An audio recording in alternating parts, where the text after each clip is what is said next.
Bawa-bawa Nabi Adam dan Nabi Sulaiman saat bahas jin, pengacara dukun se-Indonesia kena semprot, lebih parah dari Udin. Sejak perseteruan pesulap merah dengan para dukun, nama Firdaus Oiwobo pun menjadi sorotan netizen. Pengacara Persatuan Dukun se-Indonesia selalu menjadi perbincangan lantaran pernyataannya yang sering menjadi kontroversial beredar di media sosial.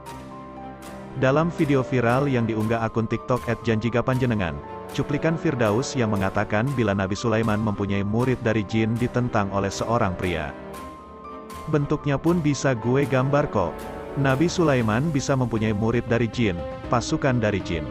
Ratu Bilqis istrinya dari kalangan jin, kata Firdaus dalam video viral tersebut. Nabi Sulaiman bisa melihat jin, Nabi Sulaiman bisa memerintah jin, Nabi Sulaiman bisa menguasai jin. Pertanyaannya ente siapa? Sulaiman AS beliau adalah seorang nabi yang betul-betul diberikan oleh Allah mukjizat kepada beliau. Pertanyaannya ente siapa? Ente nabi bukan? Jadi ini masalahnya, ungkap pria tersebut dalam video yang belakangan viral di TikTok itu.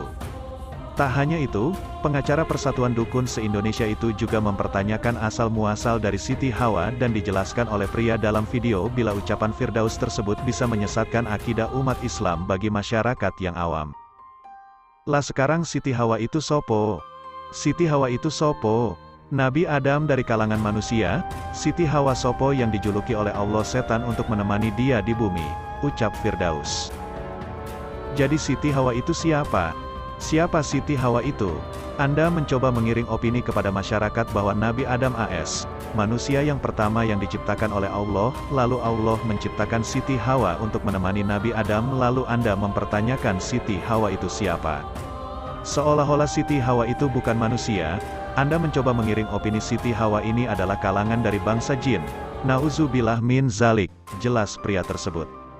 Jadi artinya kita manusia yang hidup sekarang ini hasil persilangan antara manusia dengan jin. Ente ngajinya di mana?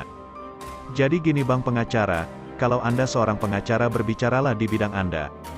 Kalau Anda seorang dukun berbicaralah tentang masalah perdukunan saja, jangan Anda berbicara kait-kaitkan dengan agama kalau Anda tidak paham. Ini bisa menyesatkan akidah umat Islam bagi masyarakat yang awam, yang dangkal akidahnya, imbuhnya. Unggahan video tersebut sontak membuat geram para netizen dan membanjiri kolom komentar dengan membandingkan Gus Samsudin lebih baik daripada Firdaus Oiwobo. Gua pikir-pikir lebih mending si Udin sih, ungkap akun ta. Lebih parah dari si Udin nih bang, imbuh akun si. Ente kadang-kadang, kata akun fa. Siapa yang setuju pengacara pakai baju oren, timpal akun ta. Dia pengacara bos, pengangguran banyak acara, ungkap akun ma. Kebar yang kedua. Klarifikasi guru Habib Jindan soal adu tembak muridnya dengan pesulap merah. Polemik Habib Jindan dengan pesulap merah membuat guru Jindan, Bang Haji Ridwan ikut angkat bicara terkait peristiwa tersebut. Bang Haji Ridwan baru-baru ini memberikan klarifikasi soal tantangan adu tembak sang murid kepada pesulap merah. Bang Haji Ridwan mengungkapkan bahwa ada kalimat muridnya yang dipelintir sehingga harus diluruskan. Terutama soal ajakan Habib Jindan adu tembak dengan pesulap merah di atas ring Deddy Corbuzier. Kepada Mas Deddy Corbuzier, salam hormat, salam tawaduk saya kepada beliau, kata Bang Haji Ridwan melansir akun Instagram @tante.rempong.official dikutip dari matamata.com, Selasa, tanggal 30 Agustus tahun 2022. Jadi ada kesalahpahaman, jadi ada omongan yang enggak benar masuk ke dalam telinganya Mas Deddy. Bahwa Habib Jindan menantang pesulap merah dengan airsoft gun jarak 2 meter. Marcel, pesulap merah, tembak Habib Jindan. Habib Jindan tembak Marcel, sambungnya. Bang Haji Ridwan lantas menegaskan bahwa jika tidak berani saling tembak, maka tantangan diganti dengan melakukan adu jotos di ring Deddy Corbuzier. Hal itu yang ingin diluruskan oleh Bang Haji Ridwan. Dengan pernyataan, kalau tidak berani, adu tembak, ya tonjok-tonjokan, pukul-pukulan di ringnya Deddy Corbuzier.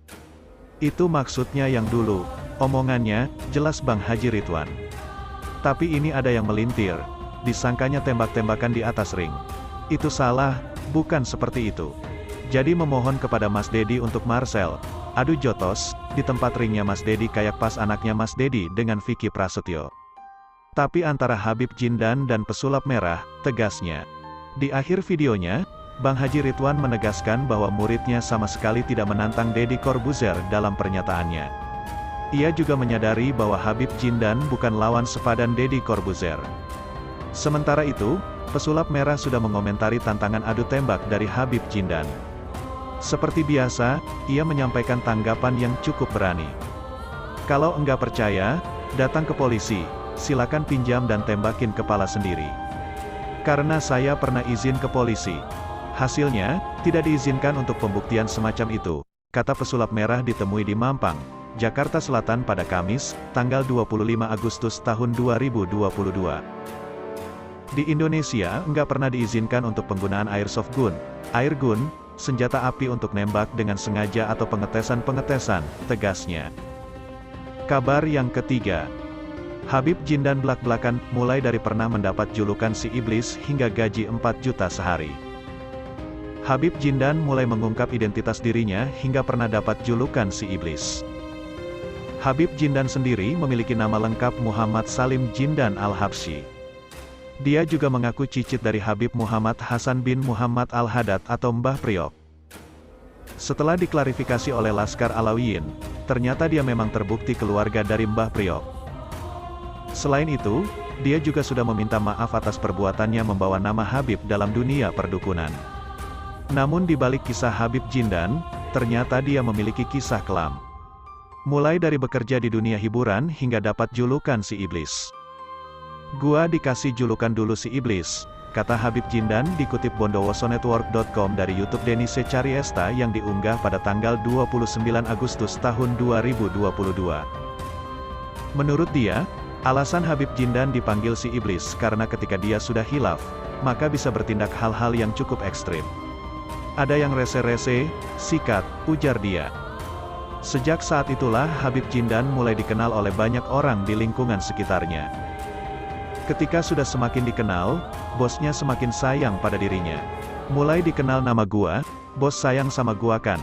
Dinaikinlah gua jabatan jadi stafnya bos, tutur dia.